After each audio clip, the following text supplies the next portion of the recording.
Hi everybody, I'm Emily, one of the designers with the Quilted Cow, and today I'm so excited to show you how to make these small fold and store baskets. They are wonderful little baskets that are collapsible for easy storage, and they are so much fun to make and quick and easy. So let's get started after we thank our sponsors. I would first like to thank Wilmington Prints, also Viking Husqvarna Machines, and Creative Grids Rulers, Mats, and Cutters. So let's get started.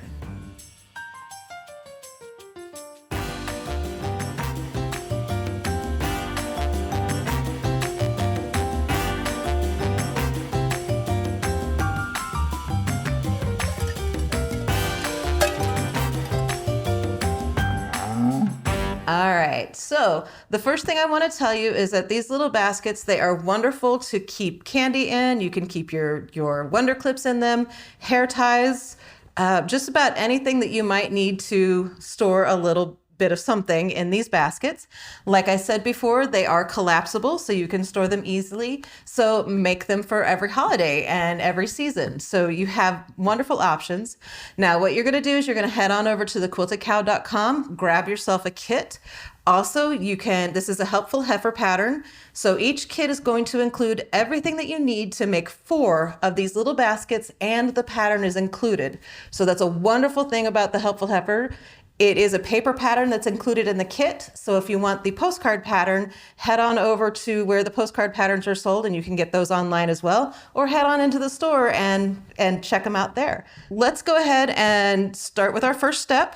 What we're going to do is you're going to have a foam batting and 2 pieces of fabric, and you cut those squares to size, and then you're going to cut 1.5 inches out of each of the 4 corners of the foam batting, only the foam batting. Once you've got that, you're going to layer your fabrics together. So you're going to lay the fabric B right side up. You're going to lay the fabric A right side down, so the pretty sides are touching on those 2 fabrics, and then the foam on top, and line up all of your raw edges. And then I like to go ahead and just clip the top and bottom, because all I'm going to do is sew a 1/4 inch seam allowance down each side. Now, once I've got that finished, I'm going to take this and I'm going to turn it right side out, which is super simple, and then give it a really good press. Once you have gotten it right side out and given it a really good press, you're going to top stitch down each side. So whenever I press this, I go ahead and I roll my fabric so that it's nice and flat, press it really well, and then top stitch 1/8 of an inch down each side. I've already done that on this piece. And then I've also gone ahead and marked and quilted my quilting lines on this basket. You're going to take your basket and you're going to fold in each side. So I've marked and I've quilted my lines. You can see where I've quilted my lines here. So make sure you mark and quilt. And the great thing about this little chalk marking pencil is that you can just erase your chalk lines really easily with this brush. So go ahead and get rid of your chalk lines. If you're not getting rid of them completely with the brush and you don't like them, then just take a damp cloth and wipe them away. Now, what I'm going to do is I'm going to fold one side in, and you're going to match up the outside edge of the basket with the 3-inch line here, and you're going to have the fold is that 1.5 inch seam, that the quilting line that you quilted. I like to take my jumbo wonder clips and do this because it is awful thick for everything to go through. And then I'm going to come from the other side and fold that in and make sure that the edge of my fabric meets that 3-inch line, and the 1.5 inch quilting line is the fold. And then once I've got that clipped, I take this over to the sewing machine, and I'm going to sew a scant 1/4 inch all the way across here. Now you may notice that my foam is kind of sticking out a little bit. I go ahead and just measure that scant 1/4 inch from the outside edge of everything. If you wanted to, you could go ahead and whack off to make everything straight, but don't worry about that. It all gets covered up with the binding. So scant 1/4 inch across this end and across this end. So I've done that already on this one. Once you get that scant 1/4 inch sewn here all the way across, you can go ahead and unclip your wonder clips.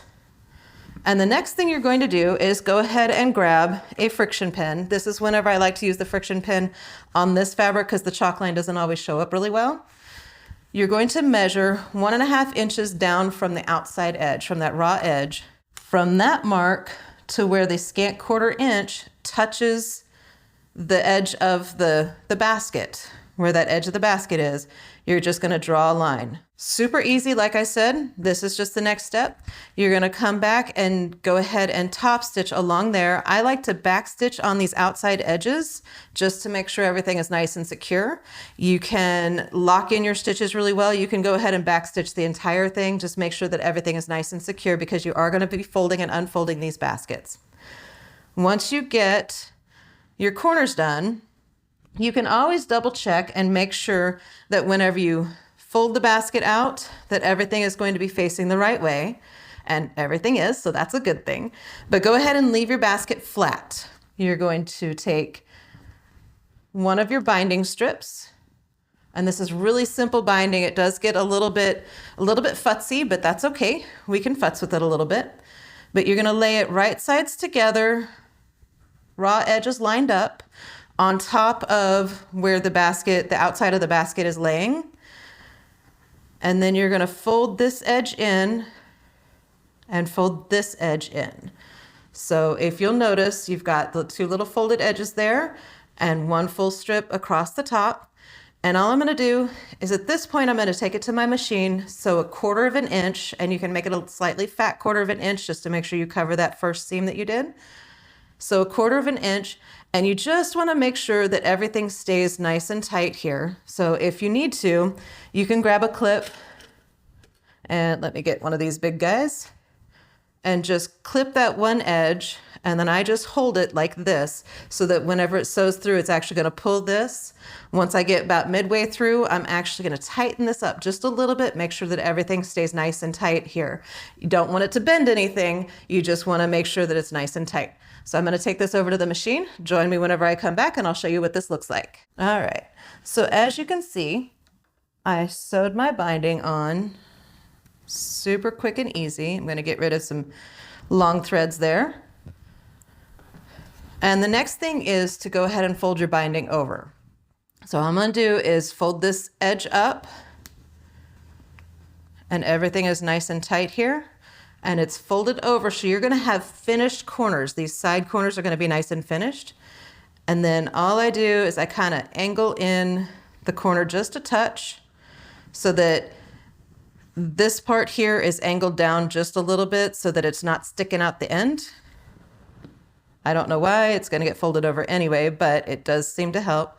Then fold your binding over about 1/4 inch, and then fold it over the raw edge. And then this time I'm going to use a slightly smaller pin, a Wonder Clip. Let me get rid of these threads. If you have threads that are sticking out, just tuck them underneath of there, because we're going to sew these down, and you're going to not see any of those extra threads going on. So I'm just going to clip that, and then come back over, refold if I need to, tuck my thread that's not wanting to go, or just pull it out completely. All right. So these are folded and tucked, and all I'm going to do is I'm going to put a little clip here just to hold it in place while I sew this down. Once again, it just a little bit of playing with will get you right where you need to go. And all I'm going to do is I'm going to come along and I'm going to stitch right along the edge of that fold that's right on top of the seam allowance, right on top of that 1/4 inch seam allowance.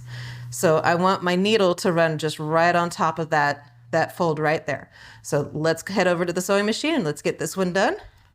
All right, so that just stitched that down. I'm just going to clip off my extra threads here. And then to complete this one, just do the same thing with the other end of the binding. Make sure you get everything nice and straightened out. You don't really have to press these because it's such a small piece and so little fabric that finger pressing really works well.